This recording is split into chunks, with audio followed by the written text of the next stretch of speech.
About a week and a half ago, I had a chance to catch up with some old baseball.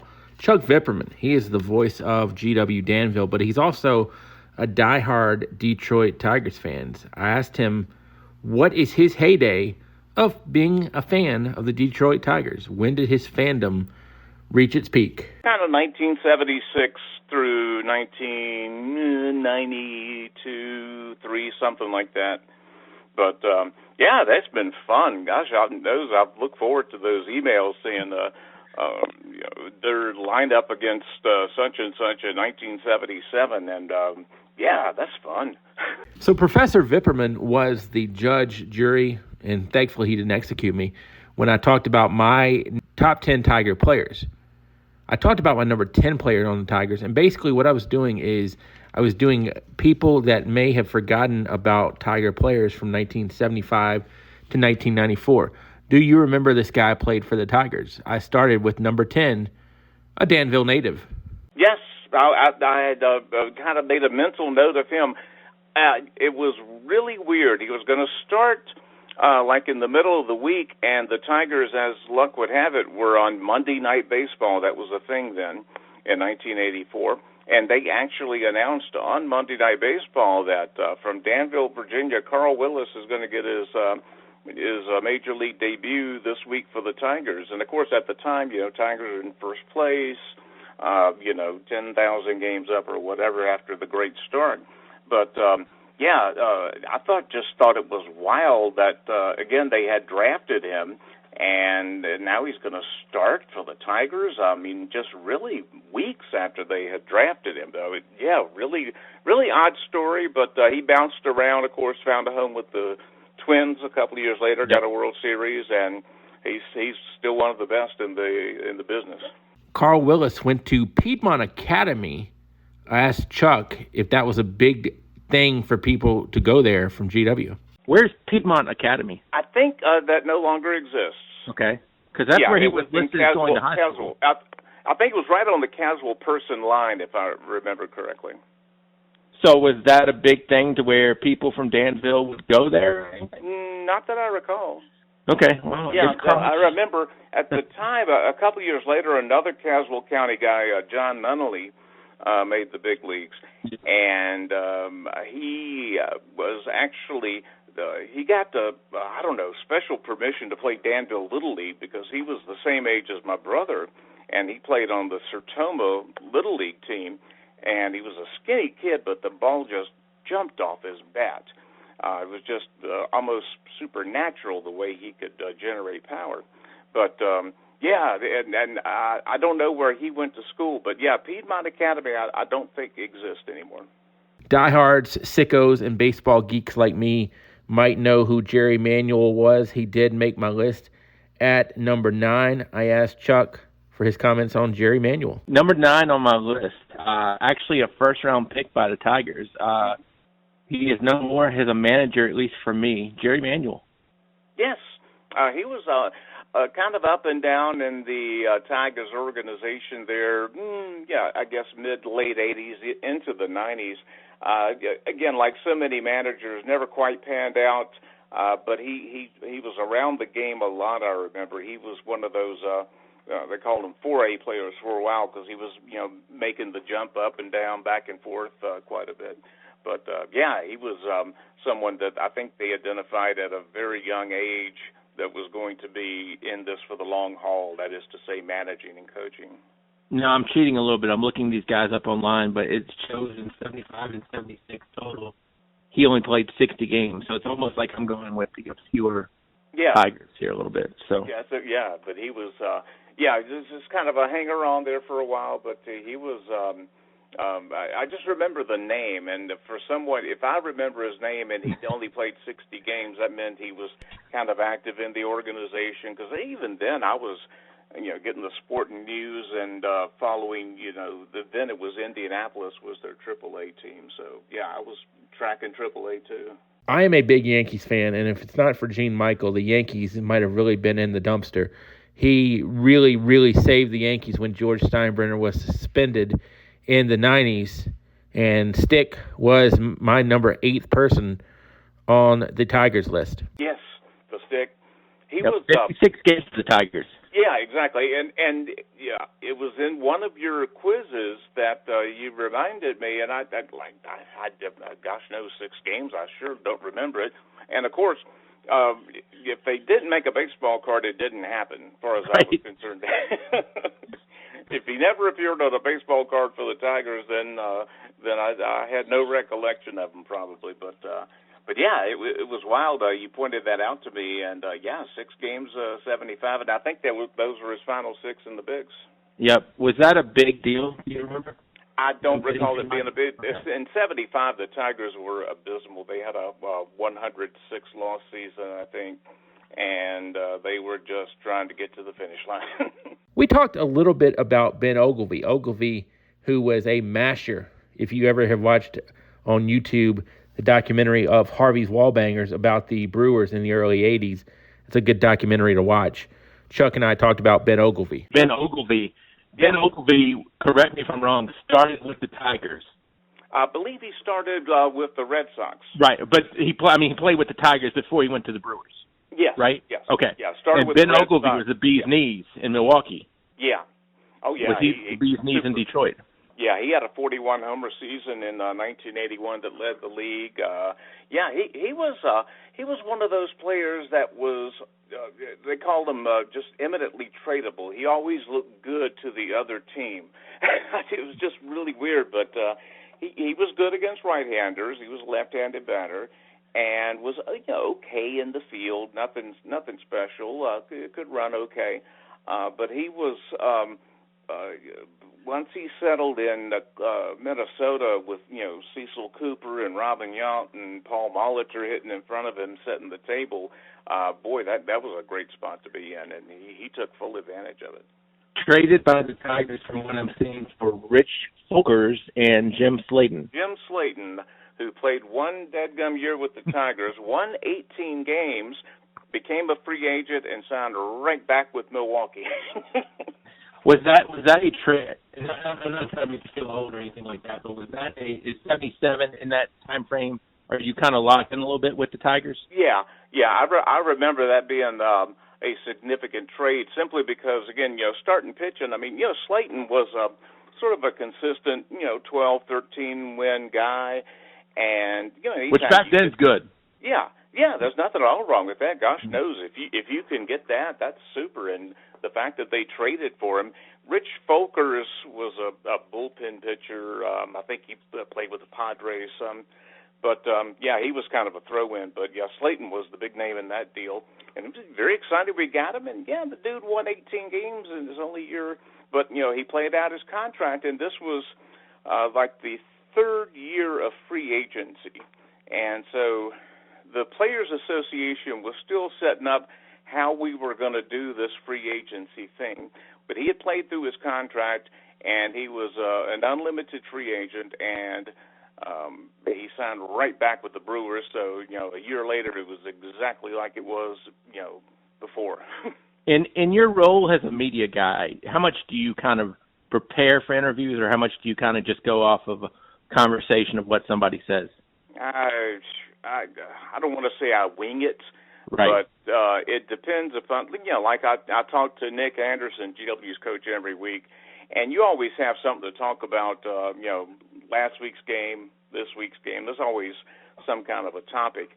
If there's, most of what I do, though, is news, and it's the interview there, I don't want to call it confrontational, but I'm trying to extract information or what have you, so I have an idea of what I'm going to do there. But when it comes to sports, I'm very laissez-faire about that. Just kind of, let it flow. And if they say something interesting, grab a hold of that and let's talk some more about that. Do you like, I don't want to say you don't prepare, but do you like the fact that a lack of preparation, because that's what play-by-play is. You can't prepare in play-by-play. Do you like the lack of preparation versus I have to prepare? Yeah, I really prep for live play-by-play. I mean, going over the rosters, going over tendencies, listening to what the coach told me. Quite frankly, Coach Anderson is very good about, hey, watch for this. If they do this, then this might be the case. And spotting trends very early. we kind of go off the record. He helps me an awful lot, saying, hey, if they start throwing short passes right out of the chute, here's why, and here's what we're going to do, da-da-da-da-da. And I think it makes for a much more interesting broadcast. Yeah, you can prepare, but you can't prepare because it's not like, you can't say on play one, I'm going to call it this way. No, yeah. It's different, so. Yeah, and I've heard of coaches, even at the NFL level, that will script their plays. I always thought that was just, oh, man, you don't know what the game is going to look like when you start. I mean, gosh knows. I mean, if you're scripting the first 10 plays, you might be on the 40-yard line or the 2-yard line. You don't know. I think I heard something where Bill Walsh used to script a lot with the 49ers, like I want to say 20 or 30. Yeah, he might have. I mean, Walsh was, of course, he was very much an X's and O's guy. Right. And, that wouldn't surprise me a bit. But it blows me away like it does you. I mean, how can you, prepare for that many plays? Because what if they bring in, what if a defensive guy gets hurt? Or, in the 49ers case, what if Joe Montana got hurt? Yeah, or if you fumble the kickoff and recover on your own 3, I mean, that throws everything out. All right, back to my Tigers list. And yeah. The point I was trying to make is this is not like I gave you the list. So this is basically unpreparations for Chuck Vipperman in terms of that. So. The prep for this interview, folks, lasted like 8 seconds, I think. Yeah, I think it was, can I call you? Now, go ahead. Here's the number. Now, as you can tell, this interview breaks up a little bit. Chuck sounded like $1 million. I'm still working on finding the right phone equipment to make it easy for both me and my guests. So now you're going to hear number 7 through the rest of the interview. And I started off by talking about a guy who has some Virginia ties. He was born in Virginia and went to Eastern Mennonite. Oh, yeah. He came up with of course, he had his biggest year with the Orioles, 31-homer guy one year. But he actually he came to the Tigers, when was it, 87 maybe? And he actually had a really good first month with the Tigers. I mean, something like 400 out of the chute for 1 month, and it came at a time when the Tigers were, that season we were slipping in the standings, and he was a real popular Tiger for about a month. Then he kind of leveled off and became, Larry Sheets, but that's okay. 1990 is when he came over, it says here, and he was traded for Mike Brumley. Oh gosh, Mike Brumley was backup infielder. I think he came up with the Cubs, and in the mid 80s maybe. You are correct, man. This is scary. Yeah. But he was sort of a throw-in on a couple of deals there, I think, in the mid to late 80s. Yeah, Mike Brumley. I mean, I guess Larry Sheets, because you mentioned he had the 31 home runs, and if you're going with that memory too, that is incredible because he did have 31 homers, and then it kind of leveled off a little bit. Yeah, exactly. Yeah, he had the one great year, and then kind of okay. Closed it up in Seattle in '93. I love it when guys don't play for like 3 years on baseball. Oh, it's wild, isn't it? Yeah, you and. God bless baseball reference on the internet. I mean, that is like the holy grail of the internet as far as I'm concerned. You can you get that 3-year gap, and you're like, okay, where the heck was he? You click on that minor league, and if they went like to Korea or Japan, it'll show it. And a lot of guys that have played in Asia for a year or two, I had no idea. Like you said, you look at the back of the baseball card. Right. And, a 2, 3, 4 year gap, and they've been playing with the Urami Giants for 3 years and put up some good numbers, Now I went off the beaten path again on number 6. T-Bone, John Shelby closed it out with the Tigers. In 90 and 91. Yeah, he actually I can't remember the trade specifically he came in, but I remember he was a number 8 or 9 hitter and a good fielder. Because in those early 90s teams, I mean, we had, Cecil Fielder going nuts.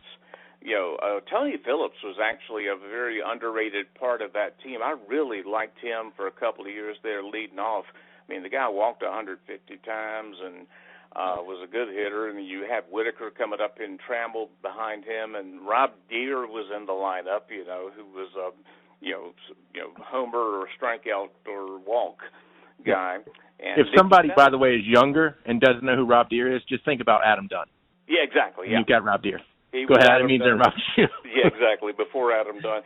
And we had Mickey Tettleton on those teams, too, who was a consistent 30-home run guy. So, it was that 90-91 teams, boy, they went nuts with the hitting. But, yeah, Shelby was like the only guy in the lineup that we weren't expecting any offense from. But as long as he could, shag flies, we were okay.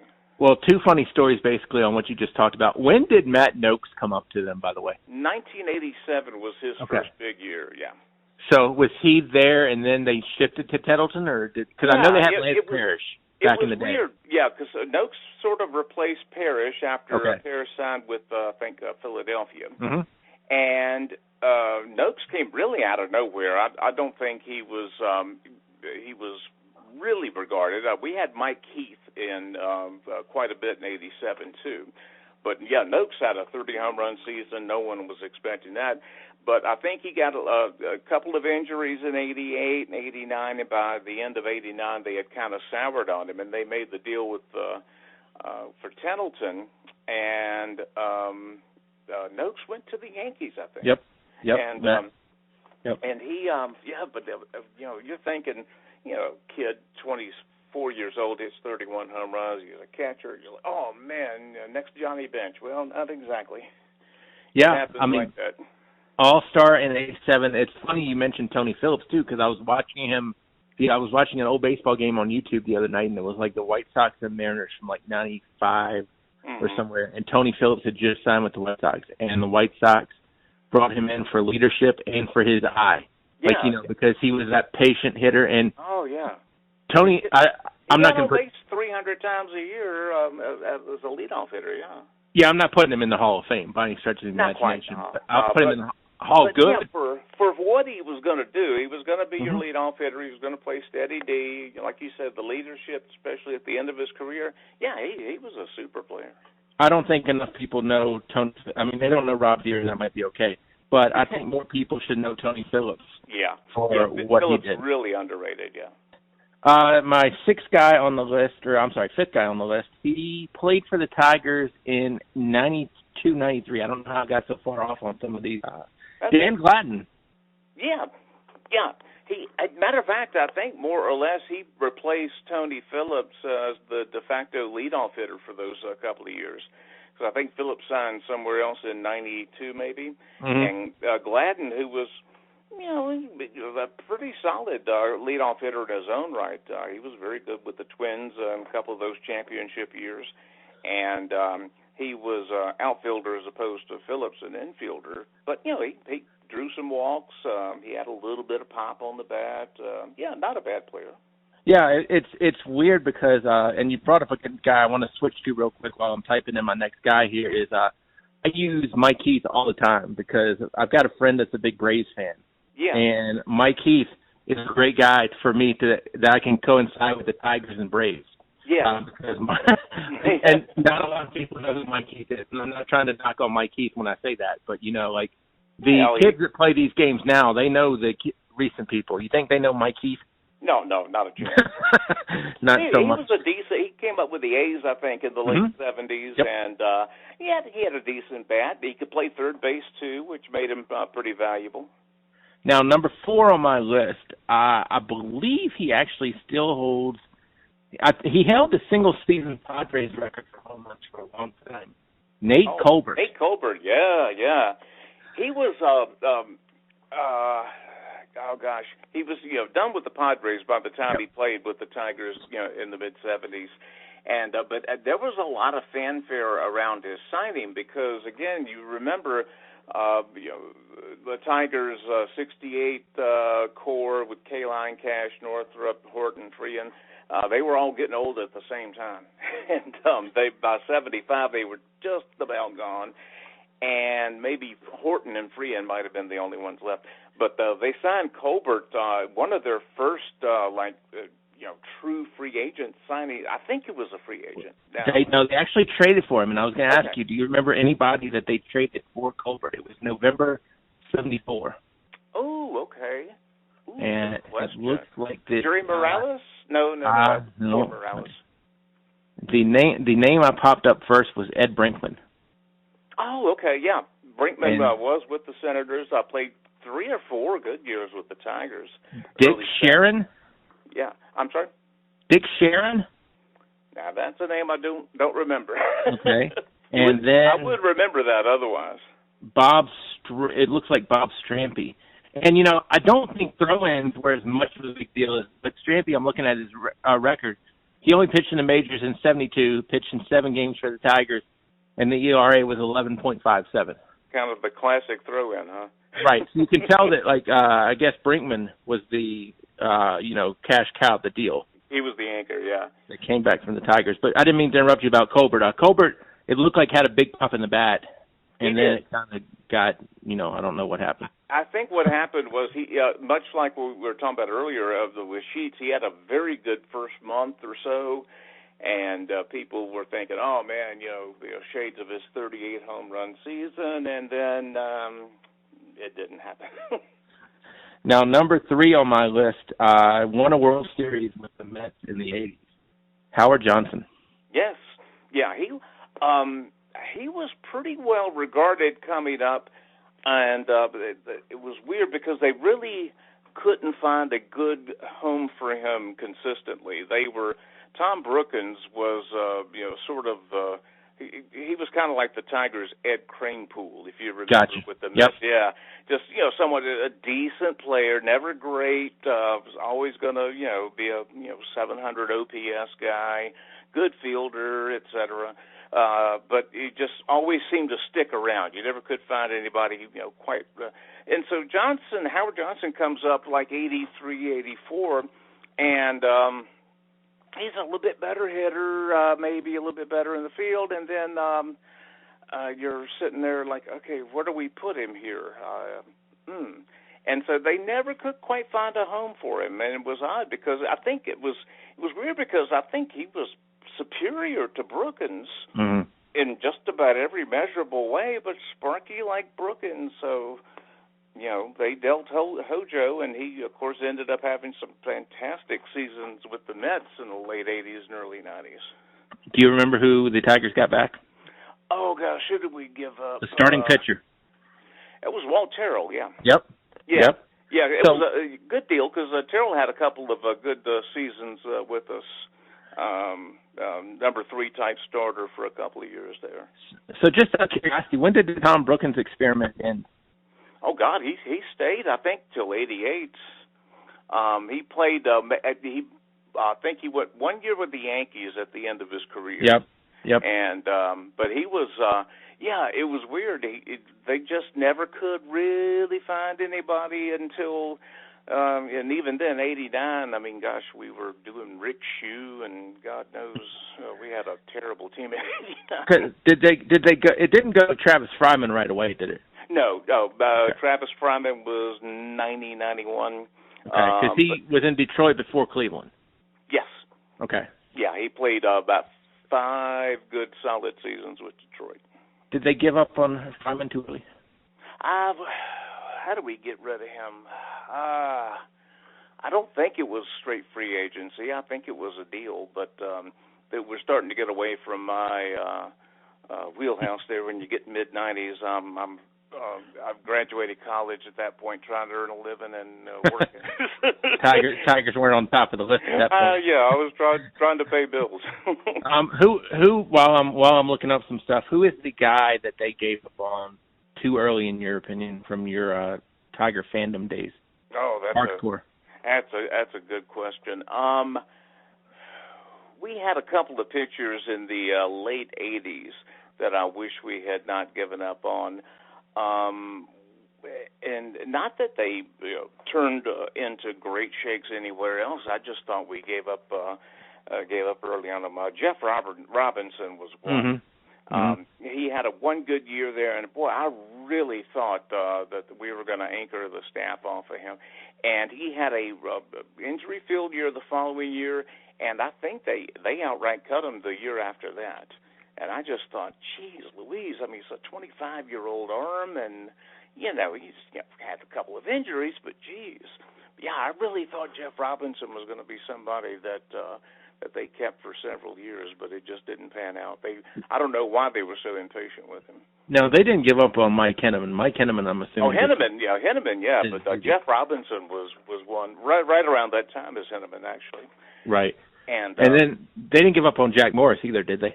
Oh no, they stuck with him for quite a while. Right. And don't say it to be ugly. I mean, I know Jack Morris was he is a Hall of Famer, but I know he became kind of a nomad towards the end of his career. Oh yeah, and a lot of starting pitchers do that because I mean, obviously, when you get past a certain age, they're not going to sign you to a multi-year contract. But he was, I mean, again, he remained effective. I mean, with the Twins, of course. I mean, the legendary performance in the '91 series, but he had a 20-win season with Toronto, and he had a couple of effective seasons even in Cleveland in the mid-1990s. So I always liked, I mean, as a Tiger fan, I mean, that '84 season was special, and Morris, being the ace of the staff there, and 2 wins in the World Series, always a special place in my heart. Outside of your fan bucket, I'm looking up Travis Fryman. In 1995, he was being paid $4.15. That's a lot back in 95. In 95, that was pretty good, yeah. Yeah, that's a princely salary at the time. Yeah. Traded by the Tigers to the Diamondbacks for Gabe Alvarez, Joe Renda, and Matt Drews, who never got out of the minors. Oh, Joe Renda. Travis Fryman lasted for literally 2 weeks with the Diamondbacks and then got traded to the Indians for Matt Williams. No smokes. I didn't know that.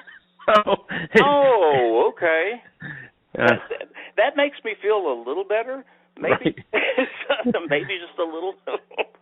So number 2 on my list is a guy who I don't know if he was ever what I would call quote-unquote good, but he was there in the mid-'80s with one of those Tiger teams you loved, Juan Berenguer. Oh, I love Juan Berenguer. He was wild. He was mercurial. He probably had a close to a triple-digit fastball. I mean, he was that fast. He was that good. And when he was on, I'll never forget in 1984, of course, the year they won it all, the first few weeks of the season, you don't have a lot of consecutive games. You got a lot of days off to get to see. So we didn't need a number 5 starter until like maybe the 13th game or so. And Berenguer was going to be the number 5 starter after Boris, Petrie, Wilcox, and Rosamond.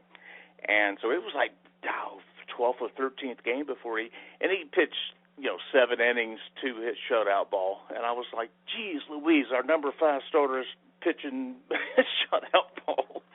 But, he had a decent year before, and he was slated to be sort of a spot starter for the '84 team, and he was superb. I hated I hated watching him with Minnesota in the '87 ALCS mowing us down in the bullpen there. I hated getting rid of him. Talk about that '84 team real quick. Was Willie Hernandez Mariano Rivera? He was for 1 year, and because it was just so obvious. In '83, we needed left-handed relief. We absolutely needed a left-hander that would get guys out. That was the only thing that we needed. And God, I hate that we traded Walkenfuss and Glenn Wilson, but really Walkenfuss, I really loved him, and to get Hernandez. But it was just an obvious need being so thoroughly filled and so completely filled. He only blew 1 save opportunity that year. Sparky used the hell out of him. He had 130-plus innings that year. Cy Young? Yeah. What's that? Cy Young, right? Yeah, Cy Young and MVP in '84. Again, because it was just such an obvious need, and it was just so obviously filled. It was wild. It was like, okay, we need a left-handed reliever. Okay, here we go. And he was always a good reliever, but never great. But that year, they put him in as closer, and boy, he was spectacular. Now, number 1 on my list had 30 home runs in 1970 in Montreal, when 30 home runs was a big deal. Oh, this was Le Grand Orange. He hit 22 and 24 in Detroit in 77, 78. He was an All-Star in 76. Rusty Staub. Yeah, I liked him. He was about the time I was really starting to come, into knowing what was going on with baseball. He came over, and he was, again, I mentioned that 75 team was just putrid, and he was one of the newcomers in 76, and 76 was also the year Mark Fidrich became well known. It was also the year Ron LaFleur was an all-star for the first time, so it was a real exciting time for Detroit. But remember him being just the sort of the calming influence, the big redhead batting third, left-hander, just constant presence. Traded by I'm reading here December 75, traded by the Mets with Bill Laxton to the Tigers for Billy Baldwin and Mickey Lolich. Mm-hmm. Yeah, was Lolich at the end?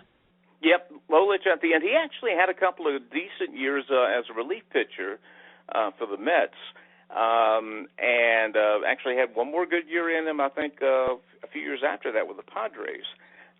So he had a little bit of baseball left in him, but yeah, it was a big deal. I mean, Lolich had been in Detroit since he started, and 3 wins in the '68 series. I mean, he was part of Detroit baseball lore, so. Yeah, big trade, big trade. I remember that. Now, one more story I can get you to tell me real quick, and then you can say whatever you want to. One of the guys that played for the Tigers, to me, is involved in probably one of the best baseball brawls ever. And I was going to ask you what you thought the best baseball brawl Champ ever Summers. was. Champ Summers. I know this, yeah. Tell me the story, too, that you were telling me the other day when I brought that up to you. It was awesome because it was a Sunday afternoon, that game, Padres and the Braves, 1984. I was in my first job at radio. It was with WDVA in Danville, and I had the low man on the totem pole job, which was setting up the remote equipment for the church broadcasts, Sunday morning and Sunday evening. So I just gotten back from the morning service at one of the churches, and I was relaxing at my home. I said, Braves and Padres are playing. I was doing a couple other things, had the game on in the background. Of course, the game really starts to get my interest when Pascual Perez is being used as target practice. and they keep batting Perez. Joe Torre kept putting them up there, and it was obvious they were trying to hit him, and they couldn't hit him. Yep. Because he was skinny and quick. When they finally did hit him, all hell broke loose, and then of course, there was 2 more incidents after that. But I remember I had to go, and I didn't want to leave because I was afraid I'd miss something. And I literally left right when Donnie Moore hit Greg Nettles in the ass, the top of the 9th inning. And I said, I got to go because I'm going to be late for church. And to say all hell broke loose might be an understatement. If you've never God. seen that brawl, look it up on YouTube. It was Padres incredible. Yeah. But the one that reminds me, or the moment that sticks out to me, obviously, is I want to say it was Summers and Kurt Bevacqua, I think, were the 2 of the Padres that were like real mad as fire. Yeah, if I remember correctly. Yeah, they were doing, and Ed Whitson without his shirt. Yep. Oh yeah, that's right. Yeah. But I forget who it was, and I'm actually pulling it up on YouTube right now and watching it as we talk. But I remember it might have been Whitson, it might have been Summers, ran towards the dugout, and back then that was Bevacqua. Yeah. Okay, Bevacqua. Bob Horner was there. Yeah. And Bob Horner might have been a feather. I don't know. I never tested him. But if you were in baseball back in the mid '80s, Bob Horner wouldn't have been the dude I'd mess with. No, he would have been. He looked imposing. He would have been on the lower percentile. Let's put it that way. But I don't know. And back in the 80s and 70s, I mean, I remember there was a brawl. The Yankees and Royals and the Yankees and Red Sox had a little bit, but not like this one. Nothing I mean, the like Braves this. and Padres, I mean, the best thing that could have happened for that fight, in my opinion, is when the fans started getting involved. Then you have both teams kind of like, I don't want to say bond together, but exactly, yeah. But they had a common enemy then. The fans. That could be the best thing that ever happened in that game. But yeah, it was. Is that the worst brawl you've seen off the top of your head? Yeah, it is. I mean, just because, like you said, the fans, and the intensity of the players. I mean, Summers and Bavacqua just looked like they were just on a mission. I mean, it was personal. It was, but yeah, like you said, the fans made it extra special. And I want to say Bob Horner was hurt then too. Like he came out of the dugout for some. Somebody was hurt. Yeah. I can't remember. It's a weird story. Like I mean, I'm so nutty. I read up on these things a little bit too. Like how did it happen? And it's got a weird backstory in it a little bit. But yeah, it's. I remember in the '70s there was a celebrated brawl between the Red Sox and the Yankees, and Bill Lee. Yep, I remember that. Yeah, hurt his shoulder badly when like Greg Nettles hit him from behind and picked him up, and he was out for most of the rest of the year. And I could argue, and Bill Lee was never like Cy Young, no. I could argue that Bill Lee was never the same. No, he wasn't. He had won 17 games pretty consistently, and he was sort of a 500 pitcher after that. But that Braves Padres, I mean, that was otherworldly. Yeah. Every now and again, when I need to smile, I'll just go for them. And I swear to God, I had to go. I mean, the church service started at 6. I was like, I missed this. I might miss something here. And just as soon as he hit Nettles in the ass, I gotta go. Gosh, I gotta miss all this good stuff. and if you look at it, because when I look at it, there's a lot of good talent on the field. Dale Murphy, Steve Harvey. There's Hall of Famers here, Hall of Famers all over the place. Joe Torre, of course, coaching the Braves, and man, you're right. I mean, there's a whole lot of star power there. But don't mess with Bob Horner. No, sir. Last one. So, Chuck, we will talk again soon. I always appreciate it. Bob, I love it, man. Thank you, bud. Talking to Chuck Vipperman was awesome. He is one of my favorite people. He has become part of my baseball geek family. I send him some Facebook messages every now and again asking him about fill in the lineup for the Detroit Tigers, and Chuck is a great guy to talk to. Of course, you can hear all the action with GW Danville football on the air this year. You can check it out on Facebook. We'll post a link to it, and we'll talk to Chuck about some GW Danville football here, hopefully before the season starts. For the Sports Buffet podcast, this has been Bob Alvis.